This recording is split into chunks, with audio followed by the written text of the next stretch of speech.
تو ہر ذکر ہی ہے، بے شک وہ کلمہ ہے یا وہ دعائیں ہیں، تو ہر ایک کی ہمیں لگتا ہے کہ بہت زیادہ امپورٹنس ہے اور ہمیں یہ پڑھنا چاہیے، اور یہ بالکل کمپلیٹ اذکار ہیں، کیونکہ ہمیں معلوم ہے کہ اللہ کو اپنی حمد، اپنی تعریف پسند ہے۔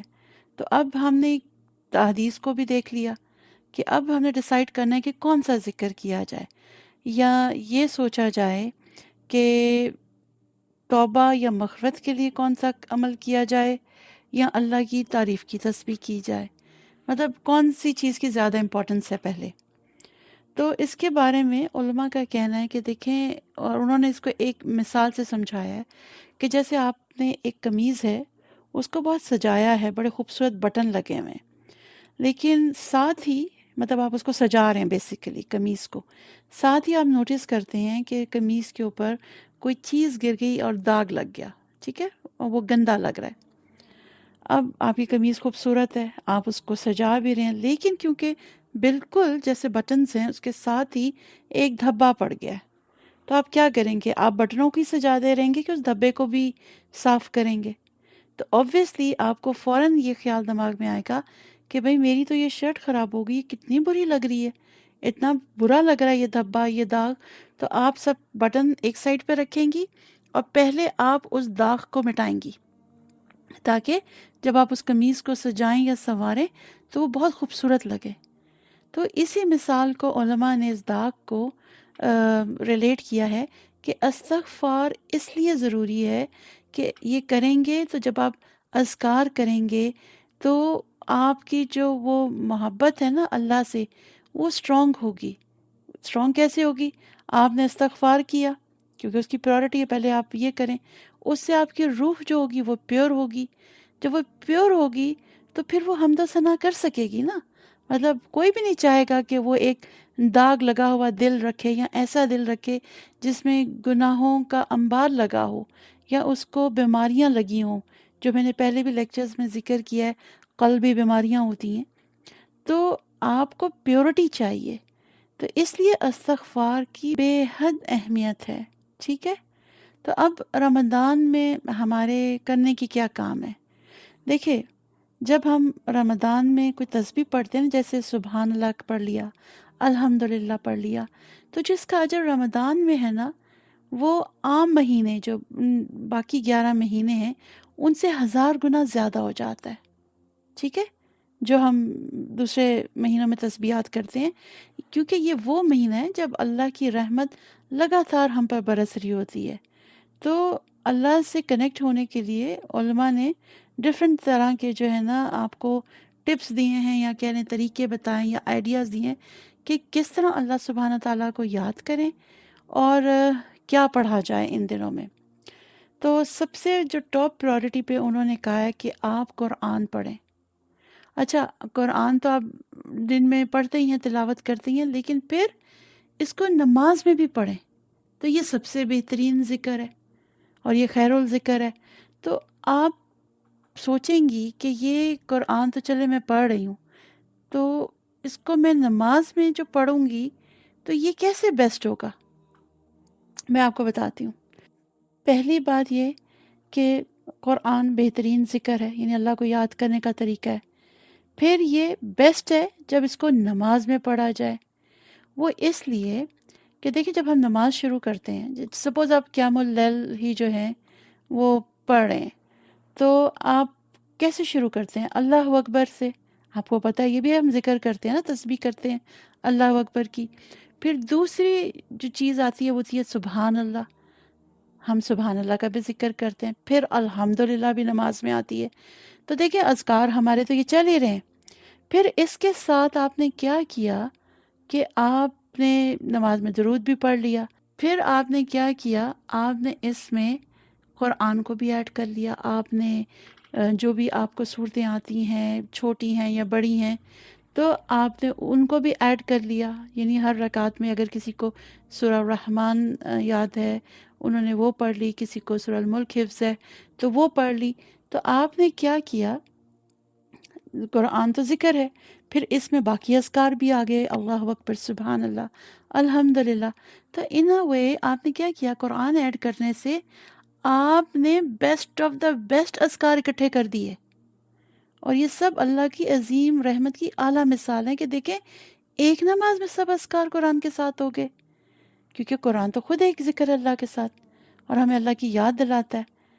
تو سبحان اللہ، اتنا پیارا کانسیپٹ ہے کہ قرآن کو کیوں نماز میں پڑھیں۔ اب کیسے پڑھنا ہے نماز میں؟ تو اس کے لیے ہمیں نبی صلی اللہ علیہ وسلم کا نماز کا طریقہ دیکھنا چاہیے۔ دیکھیں ہمیں معلوم ہے کہ قرآن جو ہے نا ہم سجدے میں نہیں پڑھ سکتے، اس کی اجازت نہیں ہے، تو نبی صلی اللہ علیہ وسلم بھی سجدے میں نہیں پڑھتے تھے، لیکن وہ قیام اللیل جب کرتے تھے نا اس میں اتنا لمبا کھڑے ہوتے تھے کہ لگتا ہی نہیں تھا کہ کبھی رکوع اور سجدے میں بھی جائیں گے، اور اس کے کنٹریری کبھی ان کا سجدہ اتنا لمبا ہوتا تھا کہ جیسے وہ اٹھنا ہی بھول گئے ہوں، کیونکہ ہمیں معلوم ہے کہ نماز میں تو وہ کھڑے ہو کے ڈفرینٹ جو قرآن میں صورتیں ہیں ان میں سے کچھ پڑھ رہے تھے، لیکن سجدہ ان کا اتنا لمبا کیوں ہو گیا کہ وہ اس میں سے اٹھ ہی نہیں رہے؟ تو وہ انفیکٹ کیا کرتے تھے، سجدے میں وہ اللہ سبحانہ تعالیٰ کی حمد و ثنا بیان کرتے تھے، اور اتنی کرتے تھے کہ سجدہ لمبا ہو جاتا تھا۔ سمجھ آئے آپ کو؟ وہ سجدے میں صرف ذکر اور دعا کرتے تھے، قرآن نہیں پڑھتے تھے۔ اسی سلسلے میں علماء فرماتے ہیں کہ آپ نبی صلی اللہ علیہ وسلم کی نماز کو دیکھا جائے، اور جیسے وہ صلی اللہ علیہ وسلم خود کو انگیج رکھتے تھے نا نماز میں قرآن اور ذکر سے، اسی طرح ہم نے بھی کرنا ہے۔ جیسے قرآن کی تلاوت کھڑے ہو کر کی اور سجدے میں ہم نے ذکر کیا، تو اور اس میں ہم نا بالکل فلیکسیبل بھی ہو سکتے ہیں۔ مطلب یہ دیکھیں اگر ہم دونوں چیزیں ایک ساتھ نہیں کر سکتے تو کسی ایک چیز کے ساتھ تو ضرور انگیج ہو سکتے ہیں۔ اگر آپ نے تلاوت کر لی، بے شک بہت زیادہ نہیں کی، لیکن سجدے میں آپ نے بے حد ذکر اور دعائیں کرنی، لیکن آپ کو میں ایک بات بتا دوں، آپ بے شک کھڑے ہو کے تلاوت کر رہے ہیں یا سجدے میں آپ دعائیں اور اذکار کر رہے ہیں، اس کے ساتھ شرط ہے کہ آپ کا دل بھی حاضر ہو۔ ایون آپ 100 کی بجائے 10 دفعہ کوئی ذکر کریں، لیکن جو آپ کی ٹرو انٹینشن ہے نا وہ یہ ہونی چاہیے کہ مجھے اللہ کا قرب اور محبت مل جائے۔ کیونکہ اگر کوئی یہ سوچے گا صرف کہ یہ تو اذکار ہیں، یہ تو صرف رمضان کے لیے ہیں، تو چلے میں ان پہ فوکس کر لوں اور اچھا سا میں سجدے میں بھی پڑھ لوں، تو ایسا نہیں ہے۔ یہ وہ اذکار ہیں جو آپ کو رمضان کے بعد 11 مہینے بھی پڑھنے کی کوشش کرنی چاہیے، اور اسی طرح جیسے نبی صلی اللہ علیہ وسلم نماز میں پڑھتے تھے۔ نبی صلی اللہ علیہ وسلم تو صبح اور شام کے اذکار ہر صورت میں پڑھتے تھے، اور خاص طور رمضان میں تو وہ کبھی بھی مس نہیں کرتے تھے، کیونکہ ان کو معلوم تھا کہ یہ جو مہینہ ہے اس میں جو ریوارڈ ہے وہ باقی 11 مہینوں سے بے حد زیادہ ہے۔ تو سبق ہم نے اس سے کیا لیا؟ پہلا پوائنٹ جو علماء نے دیا ہے کہ ہم نے جو فرسٹ آف آل کیا کرنا ہے، نبی صلی اللہ علیہ وسلم کی جو نماز ہے نا اس کو فالو کرنا ہے، اس کے ساتھ کہنا ہے ان اذکار کو زندگی کا حصہ بنانا ہے جو وہ پڑھتے تھے، ٹھیک ہے نا؟ اب پوائنٹ نمبر 2 جو علماء نے بتایا ہے وہ یہ ہے کہ ہمیں رمضان کے تھرو ایک موقع مل رہا ہے کہ ہم اپنے اندر کچھ پازیٹیو چینجز لے کر آئیں، اور پازیٹیو چینجز لانے کے ساتھ کیا ہے، ہمیں اذکار کرنے ہیں نا تو ان کو ہم اپنی عادت بنا لیں، یعنی کچھ بھی ہو ان کو نہیں چھوڑنا۔ جیسے کچھ لوگ کیا کہتے ہیں رمضان میں تراویحیں پڑھنے کو تو بھاگ رہے ہیں، ٹھیک ہے تراویحیں پڑھ رہے ہیں، فرض پڑھ رہے ہیں، لیکن وہ سنت چھوڑ دیتے ہیں، بالکل بھول جاتے ہیں کہ سنت بھی پڑھنی ہے۔ نبی صلی اللہ علیہ وسلم نے تو سنتوں کو رمضان میں بھی پڑھا اور باقی 11 مہینوں میں بھی پڑھا۔ تو دعا ہے کہ اللہ سبحانہ و تعالیٰ ہمیں بھی جو ہے نا اس پر قائم رکھے کہ ہم فرض کے ساتھ سنت بھی پڑھیں اور سنت کے ساتھ تراویح پڑھیں۔ پھر ایک اور جو بڑی ضروری بات ہے غور کرنے کی، کہ وہ یہ کہ نبی صلی اللہ علیہ وسلم نے ہمیں ہر موقع کی مناسبت سے دعائیں بتائی ہیں، یا کہنے کہ کسی مہینے کے مطابق کیا پڑھنا چاہیے۔ مثال کے طور پر جیسے پہلے 10 دن ہیں ذوالحج مہینے کے، یہ جو حج پہ ہم جاتے ہیں جو پہلے 10 دن ہیں، پھر اسی طرح رمضان کی جو آخری 10 راتیں ہیں، ٹھیک ہے، تو یہ مہینوں کے مطابق بھی انہوں نے دعائیں بتائی ہیں نا۔ اب جب آپ ذی الحجہ کی بات کرتے ہیں تو پہلے 10 دنوں میں کون سا بہترین دن ہے؟ وہ یوم عرفہ کا ہے، اور اسی طرح رمضان کی جو آخری 10 راتیں ہیں ان میں بہترین رات کون سی ہے؟ وہ لیلۃ القدر کی ہے۔ اب جو عرفہ کا دن ہے نا، ذی الحجہ کا، وہ بیسٹ دن ہے. تو اس کے بارے میں نبی صلی اللہ علیہ وسلم نے فرمایا کہ میرے سے پہلے آنے والے بھی جو پروفٹ تھے جنہوں نے عرفہ کا دن پایا، تو انہوں نے بھی یہ دعا مانگی. اور وہ دعا کیا ہے؟ لا الہ الا اللہ وحدہ لا شریک لہ لہ الملک و لہ الحمد وہو علی کل شیء قدیر. اللہ کے سوا کوئی معبود نہیں، وہ اکیلا ہے، اس کا کوئی شریک نہیں، اسی کے لیے بادشاہت ہے اور اسی کے لیے سب تعریف ہے، اور وہ ہر چیز پر کامل قدرت رکھنے والا ہے. سبحان اللہ، کتنی پیاری دعا ہے کہ اللہ سبحانہ تعالیٰ کی ہم نے حمد بھی کر دی، اور اس کے ساتھ ہم نے اس کی بادشاہت کو بھی تسلیم کیا، اور اس بات کو بھی مانا کہ ہماری کوئی اوقات نہیں. کیوں؟ کہ ہر چیز پر جو کامل قدرت ہے وہ صرف اللہ سبحانہ تعالیٰ کی ہے. کیونکہ بعض دفعہ ہم لوگ کیا کرتے ہیں کہ ہمارا یہ کام نہیں ہوا یا کوئی پرابلم آ گیا تو کسی کی وجہ سے ہم لوگوں کو بلیم کرتے ہیں. اس وقت ہم بھول جاتے ہیں کہ اگر کسی کی کسی جگہ شادی نہیں ہوئی یا کسی کی ڈیورس ہو گئی یا کسی کی ڈیتھ ہو گئی، تو اس کی قدرت صرف اللہ سبحانہ تعالیٰ کے پاس ہے، کسی انسان کے پاس نہیں ہے. اب یہ جو دعا میں نے پڑھی تھی، یہ دعا بیسٹ ہے عرفہ کے دن کے لیے. اور کچھ علماء کا تو کہنا ہے کہ اسی دعا میں جو ہے ہم نے اللہ سبحانہ تعالیٰ کی وحدانیت کی تصدیق کر دی. وہ کیسے؟ جب ہم حج پر جاتے ہیں تو ہم کیا کرتے ہیں؟ اسی بات کی تصدیق کرتے ہیں نا کہ اللہ ایک ہے. جب خانہ کعبہ کے گرد چکر کاٹتے ہیں تو کیا کہتے ہیں؟ لبیک اللہم لبیک لبیک لا شریک لک لبیک. حاضر ہوں اے اللہ، میں حاضر ہوں میں تیرا کوئی شریک نہیں. تو ہم وہ جب چکر کاٹ رہے ہوتے ہیں تو ہم اللہ کی تعریف کر رہے ہوتے ہیں، کہہ رہے ہوتے ہیں آگے بھی کہ تمام ہم تیرے لیے ہے، تمام نعمتیں تیری طرف سے ہیں، ملک بھی تیرا ہے، تیرا کوئی شریک نہیں. تو ہم یہ جو خانہ کعبہ کے گرد چکر کاٹتے ہیں، ہم یہ گواہی دے رہے ہوتے ہیں نا کہ اللہ سبحانہ تعالیٰ کے سوا کوئی عبادت کے لائق نہیں.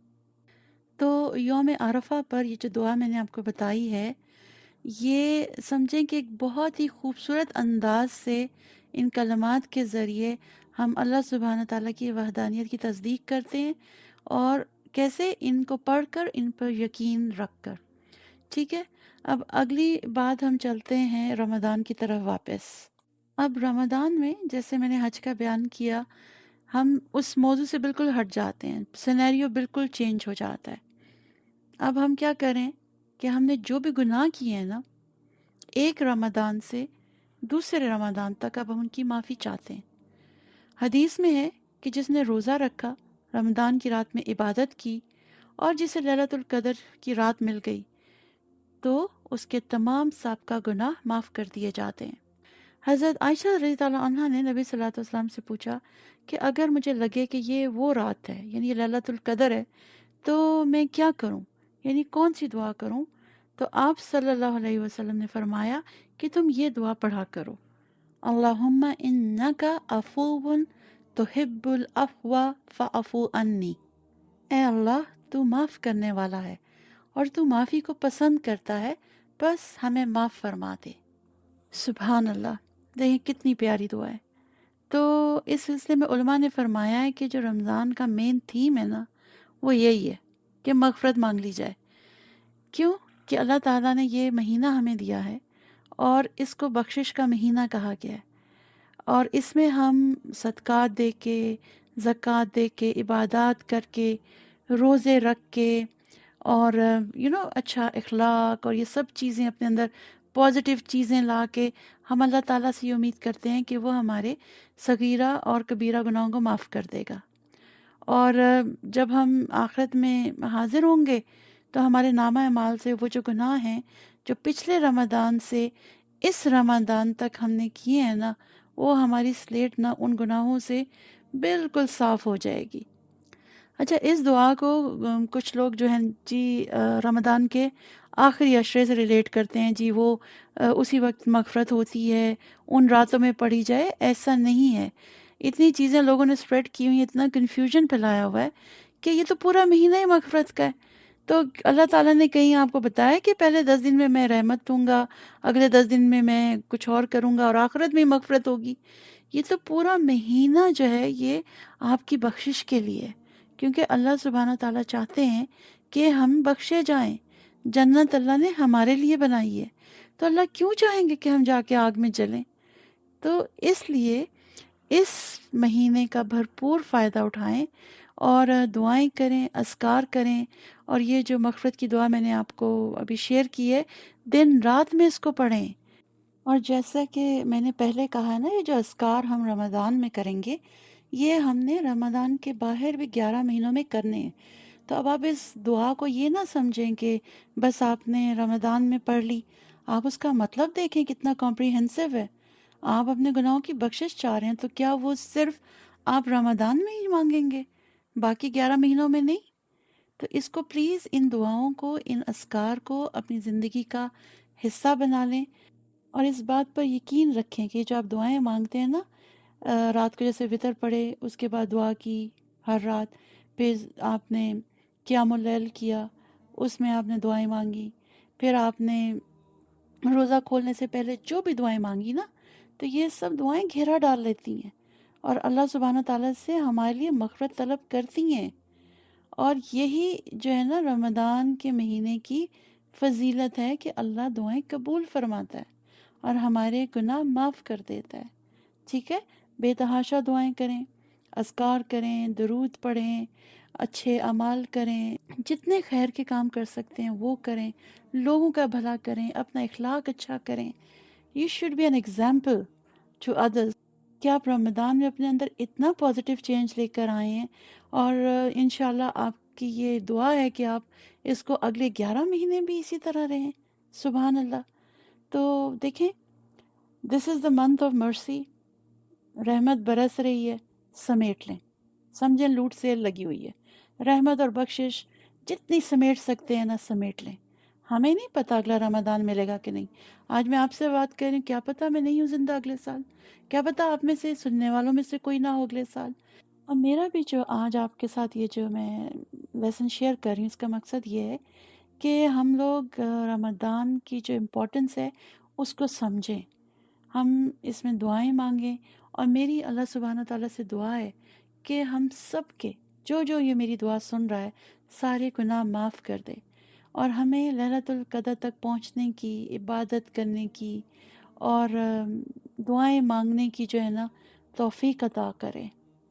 اس کے ساتھ ہماری ساری عبادات اللہ قبول فرمائے، جو خاص طور پر ہم نے صرف اللہ سبحانہ تعالیٰ کی رضا کے لیے کی ہوں۔